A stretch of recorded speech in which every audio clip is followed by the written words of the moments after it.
जय हिंद दोस्तों, मैं आशीष मिश्रा स्वागत करता हूं आप सभी का अपने YouTube channel Mishra academy Jabalpur में। दोस्तों, इस श्रृंखला के अंतर्गत हम महान कार्यों से संबंधित व्यक्तियों के बारे में अध्ययन कर रहे थे, जहां पर भाग 1 आपके सामने है और आज दोस्तों हम चर्चा करने वाले हैं भाग 1 के आगे की कड़ी भाग 2 के बारे में। तो आइए दोस्तों हम प्रारंभ करते हैं। सर्वप्रथम दोस्तों हम देखेंगे कि न्याय दर्शन के संस्थापक, यह एक प्रश्न पूछा गया है कि न्याय दर्शन के संस्थापक कौन है। तो दोस्तों इसे याद रखने का तरीका देखिए, न्याय दर्शन के संस्थापक है महर्षि गौतम। महर्षि गौतम की यदि दोस्तों हम बात करें याद रखने के तरीकों को लेकर के, तो अगर आपने दोस्तों इतिहास का प्रारंभिक इतिहास या प्राचीन इतिहास के अंतर्गत यदि आप लोगों ने वेदों का अध्ययन किया हुआ है ना, ऋग्वेद, यजुर्वेद और अपने सामवेद, अथर्ववेद, तो दोस्तों आप पाएंगे वेदों के दौरान पर हम पाएंगे या अपने प्राचीन इतिहास में हम देखते हैं कि अनेकों ऐसे राजा महाराजा हुए जिस समय पे जब न्याय की बात आती थी, तो न्याय में जैसे वर्तमान में क्या होता है दोस्तों, अर्थदंड लगाया जाता है ना, शारीरिक दंड दिया जाता है। तो उस समय पे दोस्तों दंड स्वरूप गौ के विषय में दंड दिया जाता था कि आपको 500 गाय ला करके देनी होगी, यानी यदि आपने ये गलती की हुई है तो इसका आपको दंड यह मिल रहा है कि भाई आपको 400-500 गाय ला करके देनी होगी। तो हमने ये याद रखा कि भाई न्याय के समय पे जो है क्या देना होता था, पहले के समय पे न्याय में हमें गौ, तो गौ से क्या हो गया, गौतम। तो आप इस हिसाब से इसे याद रख सकते हैं, पहली बात दोस्तों। दूसरी बात एक महत्वपूर्ण कि भाई न्याय दर्शन जो है ये क्या है, तो भारत के 6 वैदिक दर्शनों में, दोस्तों नोट कर लीजिएगा, भारत के कुल कितने 6 वैदिक दर्शनों में से एक प्रमुख दर्शन है न्याय दर्शन। अगली बात दोस्तों बहुत ही इंपॉर्टेंट है कि महर्षि गौतम जो हैं, ठीक है, तो याद रखने का एक तरीका तो हो गया कि भाई न्याय गौतम। अब इंपॉर्टेंट चीज़ ये है कि महर्षि गौतम का जो पूरा नाम है वह नाम पूछा जा सकता है। तो नाम क्या है दोस्तों, तो श्री अक्षपाद गौतम। ये आप नोट कर लीजिएगा कि भाई महर्षि गौतम जी का नाम क्या है पूरा, श्री अक्षपाद गौतम। अगली बात दोस्तों एक और अतिरिक्त और महत्वपूर्ण तथ्य यहाँ से कि इस दर्शन मतलब किसका दोस्तों, न्याय दर्शन का। न्याय दर्शन का सबसे प्राचीन, सबसे महत्वपूर्ण और सबसे पवित्र ग्रंथ या सबसे विख्यात ग्रंथ की यदि चर्चा की जाए तो यह ग्रंथ कौन सा है, न्याय सूत्र, है ना। मैं समझ सकता हूँ दोस्तों, इसे याद रखना और इसे टिक करना बहुत ही आसान था। भाई न्याय न्याय न्याय रिलेट हो रहा है तो हमने न्याय दर्शन से न्याय ग्रंथ पर आंसर लगा दिया। लेकिन हमारे वहाँ पर क्या होगा कि न्याय ग्रंथ, न्याय सूत्र ऐसे करके अगर न्याय न्याय करके 4 आ गए तो थोड़ा सा हम फंस सकते। तो इसे आप नोट जरूर रखिएगा, ठीक है। न्याय सूत्र, और यह किसकी रचना है, किसका ग्रंथ है, किसकी कृति है, तो यह अक्षपाद गौतम यानी कि महर्षि गौतम जी की रचना है। तो इस तरीके से दोस्तों हमने न्याय दर्शन को याद किया। अब आगे यदि हम अगले कड़ी में, हम इसी कड़ी में बात करें कि भाई अगला हमारा क्या है, तो वह है स्वर्ण मंदिर। स्वर्ण मंदिर के निर्माणकर्ता को लेकर के प्रश्न पूछा गया है। अच्छा देखिए दोस्तों, मैं कुछ चीज़ें आपको पहले ही स्पष्ट कर दूं। अगर आपके सामने संस्थापक आता है, प्रवर्तक आता है ना, निर्माणकर्ता आता है, तो ये सभी एक ही हैं, जनक, तो इन सभी के आंसर मतलब इर्द गिर्द ही घूमते हैं, वही आंसर है, ठीक है। तो स्वर्ण मंदिर के निर्माणकर्ता के विषय में पूछा गया है कि स्वर्ण मंदिर का निर्माण किसने कराया। तो दोस्तों दरअसल में यह जो टॉपिक है, 2 प्रश्न लगातार यहाँ पर, कौन से, स्वर्ण मंदिर का निर्माण और खालसा पंथ के संस्थापक।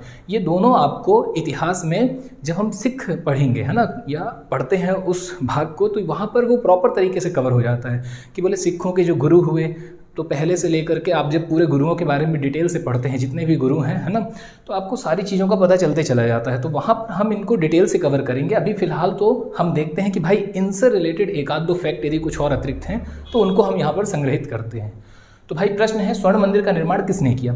तो स्वर्ण मंदिर का निर्माण किया है दोस्तों गुरु अर्जुन देव ने। अब देखें इसे याद रखने का तरीका, तो इसे याद रखना आसान है कि बात जब आएगी कि मंदिर की, है ना, बात आएगी दोस्तों किसकी, मंदिर की, तो मंदिर का, अब देखिए मंदिर में क्या होता है, हम एक गुरु होते हैं, गुरु या पंडित जी, तो गुरु के साथ सभी जन मिलकर, जन का मतलब क्या होता है दोस्तों, जन का मतलब होता है लोग, जन का मतलब होता है लोग, तो जन से हो जाएगा अर्जुन के लिए है दरअसल में जन। तो गुरु के साथ सभी जन मिलकर के मंदिर में देवी देवताओं की क्या करते हैं दोस्तों, पूजा करते हैं। तो हमने क्या क्या देखा कि हमने दोस्तों, मंदिर में गुरु के साथ सभी जन मिलकर, गुरु, जन, अर्जुन, देवों की क्या करते हैं, सभी जन मिलकर के पूजा करते हैं। तो इस तरीके से हमने याद रखा कि जब भी मंदिर होगा स्वर्ण मंदिर, तो स्वर्ण मंदिर का आंसर क्या होगा, गुरु, देव और जन होगा, जन जरूर, क्योंकि क्या होगा कि वो जब 4 ऑप्शन रखेंगे तो लगभग सब में गुरु हो सकता है, आचार्य हो सकता है, तो हम फंस सकते हैं ना। तो इसको थोड़ा व्यवस्थित तौर पर आप रखिएगा कि भाई मंदिर आया तो क्या करना है, गुरु, जन, देव, तो गुरु अर्जुन देव। अच्छा अगला प्रश्न होगा दोस्तों स्वर्ण मंदिर को लेकर के। देखिए स्वर्ण मंदिर इंग्लिश में से क्या कहेंगे दोस्तों, तो गोल्डन टेम्पल, ठीक है। तो गोल्डन टेम्पल एक इसका नाम हो गया कि भाई गोल्डन टेम्पल करके पूछा जा सकता है। इसके अलावा दोस्तों इसे श्री हरमंदिर साहिब या श्री हरि मंदिर साहिब करके भी पूछा जाता है, हर मंदिर साहिब या हरि मंदिर साहिब, ये भी आप नोट रखिएगा। अगली बात दोस्तों ये पूछ लिया जाता है भाई कि ये स्वर्ण मंदिर जो है ये कहाँ पर है, भारत में कहाँ पर है, किस राज्य में है, किस प्लेस में है?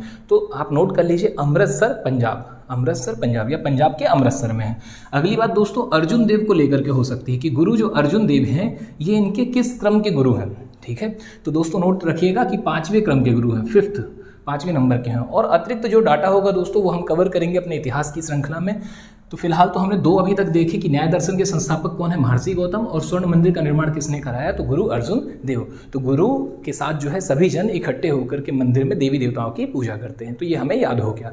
अच्छा, यदि आप दोस्तों नोट नहीं भी करना चाह रहे हैं तो आप लूसेंट में टेबल नंबर 45 विविध की श्रृंखला जो टेबल एक दी हुई होगी उसे आप 45वें नंबर वाली 45 नंबर की आप ओपन कर लीजिए, वहाँ लाइन से दिए हुए हैं, ठीक है। अच्छा, अगली बात यदि हम करें दोस्तों तो खालसा पंथ के संस्थापक, ये एक अच्छा प्रश्न है कि खालसा पंथ के संस्थापक कौन हुए। तो इसका आंसर है दोस्तों गुरु गोविंद सिंह। अब देखिए क्या है खालसा पंथ, है ना, ये एक अच्छा और महत्वपूर्ण और एक रोचक मुद्दा है, बहुत ही इंपॉर्टेंट है, इंटरेस्टिंग है, इसे ज़रूर जानना चाहिए। हालांकि ये सभी, मैं बार बार कह रहा हूँ कि ये सब हम कहाँ पर पढ़ेंगे, इतिहास में, जब हम सिख संप्रदाय पढ़ेंगे। फिर भी दोस्तों मोटे तौर पर हम यहाँ पर देखते हैं कि आखिर इस पंथ की स्थापना करने की या इस पंथ को लाने की ज़रूरत क्या पड़ी। गुरु गोविंद सिंह के विषय में पहले हम जानकारी ले लें तो ये 10वें गुरु हैं, सिख संप्रदाय के 10वें गुरु हुए गुरु गोविंद सिंह, और गुरु अर्जुन जो हैं वो 5वें थे। तो अर्जुन में जन लगा हुआ है तो वो स्वर्ण मंदिर वाले हो गए। और यहाँ पे अगर हम बात करें गुरु गोविंद सिंह की तो ये क्या है, खालसा पंथ के संस्थापक। अब देखिए दोस्तों दरअसल में होता क्या है, इसका उद्देश्य और कारण क्या था, किसका, खालसा पंथ का। तो देखिए लोगों को मुगलों, है ना, मुख्य तौर पर औरंगजेब के जुल्मों से राहत दिलाना और गुरु तेग बहादुर की फांसी का प्रतिशोध, ये मैंने यहाँ पर संक्षिप्त करके लिखा हुआ है। देखिए इसका दरअसल में कुछ बात इस हिसाब से थी कि भाई ये जो दौर चल रहा था इसकी स्थापना कब की गई, कब ये पंथ लाया गया गुरु गोविंद सिंह जी के द्वारा, तो 13 अप्रैल सन 1699। और जैसे ही दोस्तों आप 1699 देखते हैं, जैसे ही आप 1699 देखते हैं, आपको याद आना चाहिए कि भाई ये जो समय है ये वो दौर है जब आधुनिक भारत का इतिहास प्रारंभ हो चुका है और मध्यकालीन इतिहास जो है, मुगल जो हैं ये भी अपने पतन की ओर हैं, ठीक है दोस्तों। तो यहाँ पर दरअसल में होता ये है कि जो मुगल थे उस समय पे सत्ता किसकी थी दोस्तों, मुगल, ठीक है। केंद्र पे कौन थे, मुगल थे। अच्छा, अंग्रेज आ चुके हैं लेकिन अभी अंग्रेजों का प्रभुत्व पूरे में नहीं हुआ है, पूरे क्षेत्र पे अभी अंग्रेज जो है उनका प्रभुत्व नहीं हुआ है। तो मुगल क्या कर रहे थे दोस्तों कि बहुत ज़्यादा जुल्म ढा रहे थे। और मुगलों में उस समय पे कौन प्रमुख शासक थे, तो मुगलों के प्रमुख शासक थे औरंगजेब। कौन थे, औरंगजेब। तो ये जो औरंगजेब थे तो इनका जो एक बहुत ही उस समय का जो एक दर्दनाक केस कहें या क्या जो भी आप समझे, है ना, महत्वपूर्ण क्या हुआ वहाँ पर कि जो लोग थे इन पर ये बहुत ज़्यादा जुल्म ढा रहे थे मुगल लोग।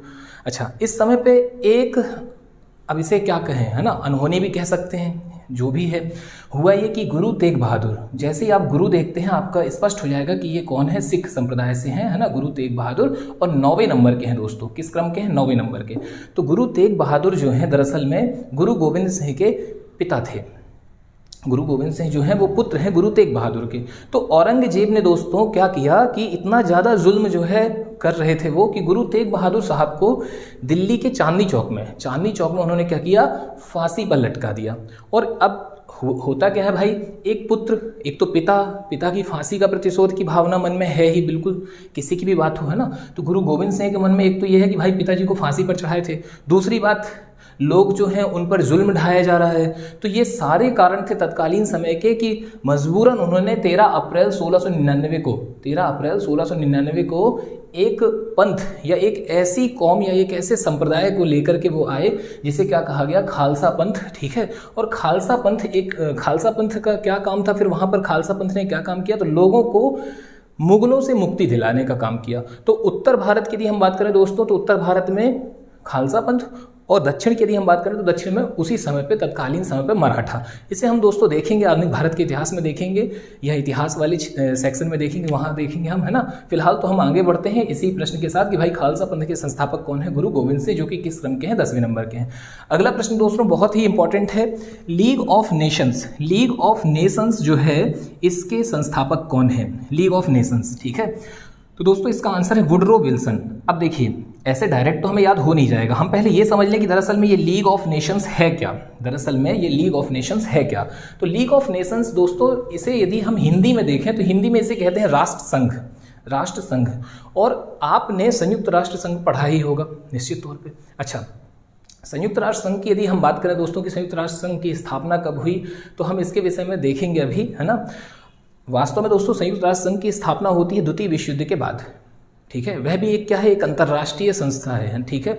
और अगर हम बात करें लीग ऑफ नेशंस की दोस्तों, तो यह भी एक अंतर्राष्ट्रीय संस्था है। अब यहाँ पर एक बहुत ही इंपॉर्टेंट जो मुद्दे की बात है वो यह है कि भाई जो ये जितने भी ये अंतर्राष्ट्रीय संस्था वगैरह हुई हैं, जितना भी, चाहे आपके संयुक्त राष्ट्र संघ हो, चाहे आपका लीग ऑफ नेशंस हो, या ऐसे और भी, इनका जो मुख्य आप देखेंगे टर्निंग पॉइंट जो था वो ये था कि किसी न किसी युद्ध के बाद ही इनकी स्थापना हुई है ना, एक शांति समन्वय स्थापित करने हेतु।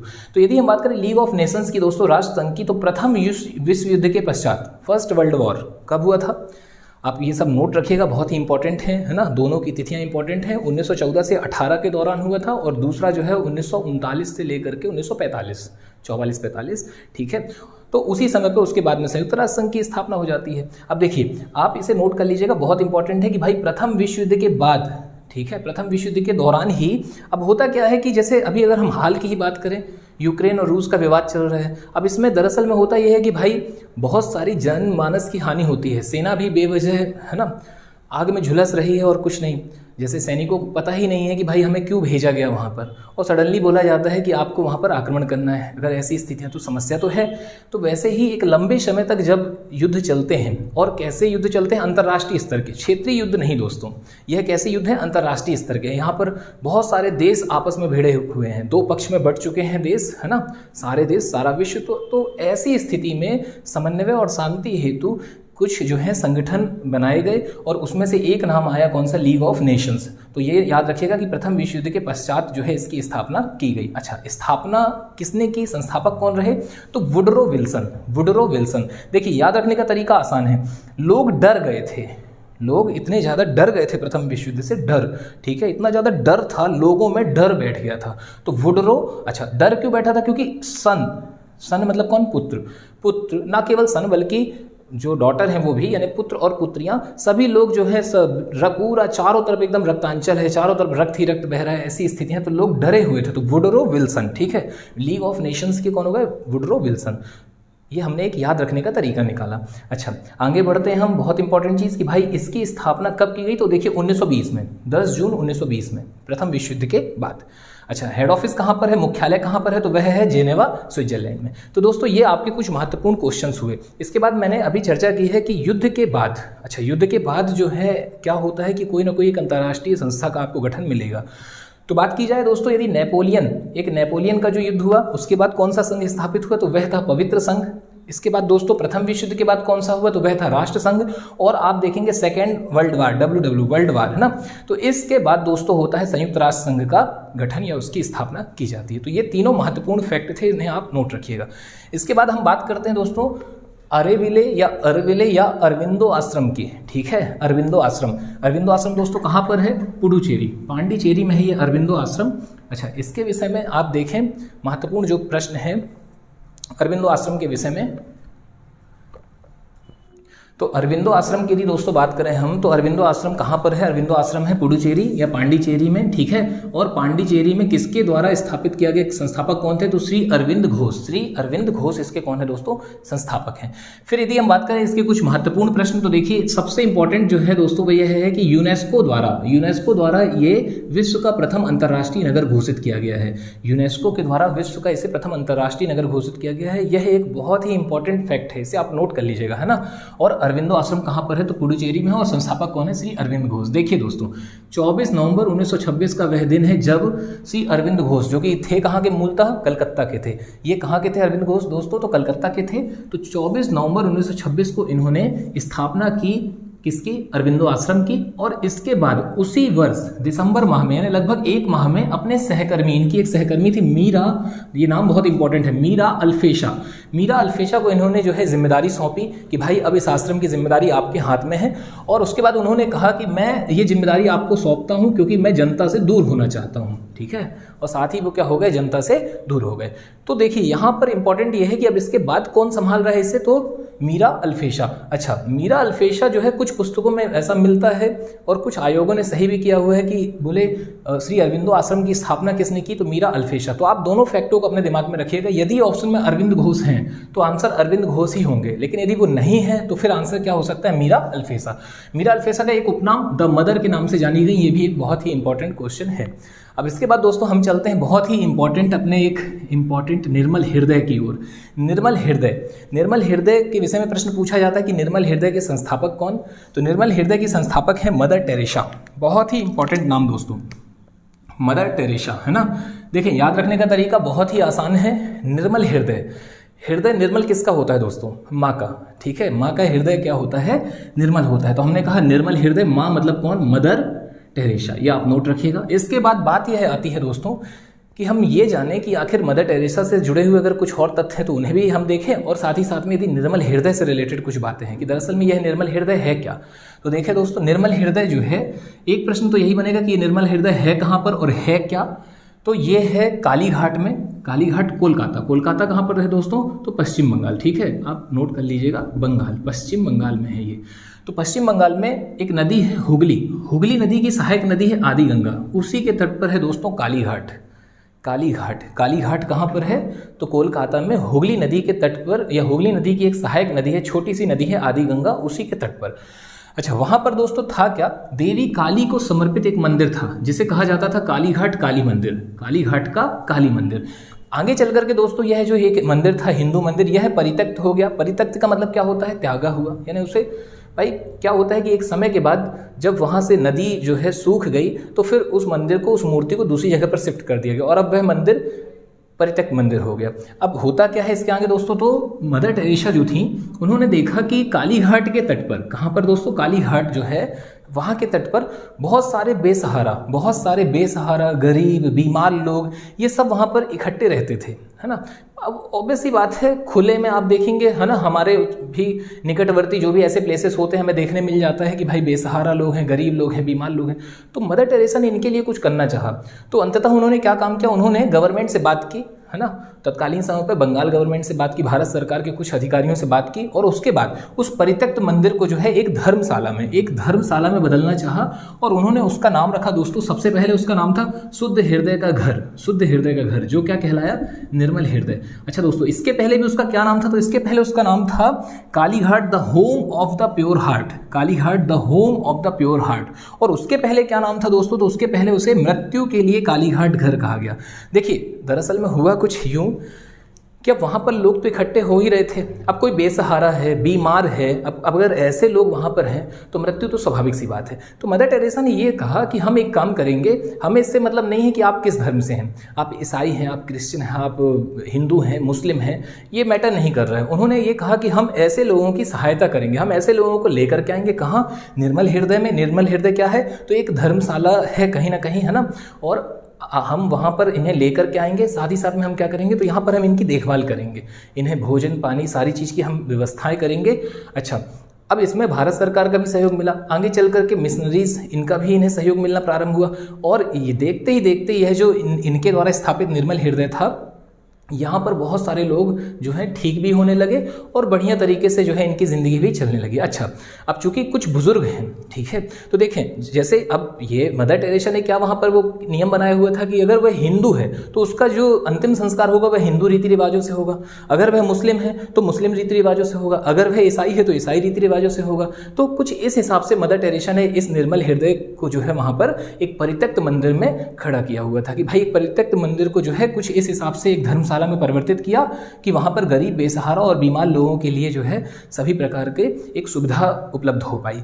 अच्छा, इसके बाद देखें तो इसे क्या कहा गया, मृत्यु के लिए कालीघाट घर। देखिए मृत्यु के लिए दरअसल में एक ये इतनी शानदार मृत्यु थी दोस्तों, क्यों शानदार थी कि भाई एक तरफ आप कैसे हैं, एक घाट के किनारे, एक नदी के किनारे पड़े हुए हैं, पड़े पड़े मरे जा रहे हैं ना, कम से कम एक ऐसा आपको एक जो है धर्मशाला मिली या एक ऐसा आपको संस्थान मिला जहाँ पर क्या हो रहा है कि भाई एक व्यवस्थित तौर पर आपके रीति रिवाज से भी आपकी मृत्यु, साथ ही साथ में प्रयास किया जा रहा है कि भाई आप ठीक हो जाएं, है ना, खाना पीना सारी व्यवस्थाएं हो रही हैं। तो कुछ इस हिसाब से काम किया था मदर टेरेसा ने। तो निर्मल हृदय के संस्थापक कौन दोस्तों? मदर। और निश्चित तौर पर ऐसे जो भाव हैं वह एक माँ के ही होते हैं ना, क्योंकि इस दुनिया में माँ ही सर्वोपरि है। तो हमने याद रख लिया निर्मल हृदय मदर टेरेसा। अब दोस्तों हम बात करते हैं मदर टेरेसा के विषय में। हम जानते हैं कुछ फैक्ट मदर टेरेसा से जुड़े हुए, बहुत ही महत्वपूर्ण फैक्ट हैं। हालांकि दोस्तों मदर टेरेसा के विषय में विस्तार से हम अध्ययन करेंगे हमारी एक और श्रृंखला जब आएगी। कुछ प्रमुख जो व्यक्तित्व होंगे, है ना, जैसे महात्मा गांधी हैं, सुभाष चंद्र बोस हैं, मदर टेरेसा हैं, हम इनके बारे में जब एक क्रमबद्ध तरीके से अध्ययन करना प्रारंभ करेंगे। फिलहाल दोस्तों हम यहाँ पर कुछ महत्वपूर्ण फैक्टों की ओर चलते हैं। सबसे पहले दोस्तों इंपॉर्टेंट है मदर टेरेसा का जन्म, कि इनका जन्म कब हुआ। तो इनका जन्म दोस्तों हुआ है 26 अगस्त 1910 को। कहाँ पर दोस्तों? तो मैसेडोनिया में। मैसेडोनिया, नोट कर लीजिएगा, बहुत इंपॉर्टेंट है। जन्म स्थल क्या है इनका? मैसेडोनिया। दूसरा इंपॉर्टेंट तथ्य है दोस्तों इनके बचपन का नाम। इनके बचपन का नाम है दोस्तों आन्येजे गोंझा, ठीक है, बोयाजियो, ठीक है, गोंझा कई जगह पे गोजा मिलता है, आन्येजे गोंझा बोयाजियो, ये इनके बचपन का नाम है। जहाँ पर आप बहुत इंपॉर्टेंट है क्या कि बचपन में ये कहाँ की निवासी हैं? तो ये है मैसेडोनिया की। और आगे चल करके 1948 में 1948 में ये भारतीय नागरिकता ग्रहण करती हैं, ठीक है। तो भारतीय नागरिक हो गई थी 1948 में। इसके बाद दोस्तों 1948 के बाद 1997 तक 5 सितंबर, ये हालांकि आपके लिए उतने ज़्यादा इंपॉर्टेंट नहीं है, कलकत्ता में इनकी क्या हुई थी? मृत्यु हुई थी। इसे आप नोट रखिएगा फिर भी कि भाई जन्म कहाँ पर हुआ था? 1910 में मैसेडोनिया में हुआ था, लेकिन आगे चल करके 1948 में इन्होंने भारतीय नागरिकता ग्रहण कर ली थी और 1997 में कलकत्ता में इनकी क्या हुई? मृत्यु हुई। इसके बाद दोस्तों इंपॉर्टेंट तथ्य है मदर टेरेसा को लेकर के इनका पहनावा। आप देखिए पहनावा को लेकर के एक प्रश्न है कि भाई इनका पहनावा कैसा था। तो नीली बॉर्डर की साड़ी आप देखेंगे, नीली बॉर्डर वाली साधारण सफ़ेद सूती साड़ी ये पहनती थी, ये इनका पहनावा था। और ना केवल इनका, बल्कि आप देखेंगे जितने मिशनरीज वगैरह हैं, जो नन वगैरह होती है, तो सामान्यतः उनके आपको वस्त्र कुछ इसी हिसाब से मिल जाएंगे, है ना, ठीक है। इसके बाद दोस्तों बात करते हैं इनके कुछ पुरस्कारों की कि इन्हें कौन कौन से पुरस्कार प्राप्त हुए। तो 2 पुरस्कार बेहद अहम है, नंबर 1 नोबेल पुरस्कार और नंबर 2 भारत रत्न। दोस्तों इन्हें 1979 में, ठीक है, 1979 में इन्हें क्या हुआ? नोबेल पुरस्कार प्राप्त हुआ, नोबेल पुरस्कार प्रदान किया गया। और यह नोबेल पुरस्कार किस क्षेत्र में था दोस्तों? तो शांति के लिए था, ठीक है। क्यों प्रदान किया गया? समाज सेवी संबंधी कार्यों हेतु। इन्होंने जो समाज सेवा संबंधी जो कार्य किए थे उसी के उपलक्ष्य में इन्हें नोबेल शांति पुरस्कार, ठीक है, नोबेल प्राइज शांति के लिए इन्हें प्रदान किया गया 1979 में। फिर बात आती है दोस्तों 1980 की, 1980 की। 1980 में इन्हें भारत सरकार द्वारा भारत का प्रमुख या सर्वोच्च सम्मान भारत रत्न प्रदान किया गया। यहाँ पर भी दोस्तों एक महत्वपूर्ण फैक्ट है, 1980 में देखिए दरअसल में होता क्या है, भारत रत्न दोस्तों 1977 में 1977 में भारत रत्न जो है बंद कर दिया जाता है। और एक प्रश्न पूछा जाता है 1977 में, अच्छा बंद क्यों किया जाता है? देखिए इसे हम पढ़ेंगे पॉलिटी में। तो 1977 में दरअसल में होता यह है कि कांग्रेस की जो सरकार थी एक लंबे दौर से चली आ रही थी और 1977 में पहली बार, ठीक है, जनता सरकार आई थी। तो जनता सरकार ने इसे बंद कर दिया और 1980 में पुनः, 1980 में जनता सरकार के 5 वर्ष नहीं हो पाए थे और 1980 में पुनः कांग्रेस सरकार आ गई थी, तो उसने फिर से इसे प्रारंभ कर दिया था। तो प्रश्न पूछा जाता है कि जब फिर से प्रारंभ किया गया तब सर्वप्रथम किसे दिया गया? तो दोस्तों जब दोबारा प्रथम इसको शुरू किया गया, स्टार्टिंग की गई, तो पहली बार किसे दिया गया सर्वप्रथम? तो मदर टेरेसा को 1980 में यह प्रदान किया गया। तो यह भी एक महत्वपूर्ण प्रश्न था और अतिरिक्त जो फैक्ट है कि 1977 में इसे बंद किया गया भारत रत्न को और 1980 में पुनः प्रारंभ किया गया। उम्मीद है दोस्तों आपको ये समझ में आया होगा, ठीक है दोस्तों। तो इसके आगे की जो 2, 4, 6 नाम और बचे हुए हैं, जैसे कि एग्जाम्पल के लिए यदि हम बात करें, भूदान आंदोलन अभी बचा हुआ है, आनंद वन बचा हुआ है, तो इसके विषय में दोस्तों हम अपनी नेक्स्ट वीडियो में अध्ययन करेंगे। अच्छा आप तनाव मत लीजिएगा, वीडियो मैं समझ रहा हूँ एक छोटी सी टेबल है और उसे हम 3 पार्ट में करके ला रहे हैं दोस्तों। उसका कारण ये है क्योंकि हम उसके कुछ अतिरिक्त तथ्यों पर भी चर्चा करते हैं। अब जैसे यदि हम बात करें लुसेंट में, तो लिखा हुआ है कि भाई निर्मल हृदय के संस्थापक कौन? मदर टेरेसा, आपने याद रख लिया। मैं समझ सकता हूं दोस्तों यह एक महत्वपूर्ण प्रश्न है और सिर्फ यही ही महत्वपूर्ण है, लेकिन दोस्तों ऑनलाइन माध्यम में जब से परीक्षाएं होने लगी हैं तो बहुत आवश्यक हो गया है कि हम उनसे रिलेटेड सारे फैक्टों को कवर करते हुए चलें। और चूंकि हम उसे कवर करके पढ़ रहे हैं, यही कारण है कि वह छोटी सी टेबल भी 3 पार्ट में कवर हो पा रही है, ठीक है दोस्तों। तो बिल्कुल मत तनाव लीजिएगा, धैर्य बना करके चलिए, हम ऐसे ही अध्ययन करते चलेंगे, ठीक है। मुलाकात अगली वीडियो में। धन्यवाद। जय हिंद, जय भारत।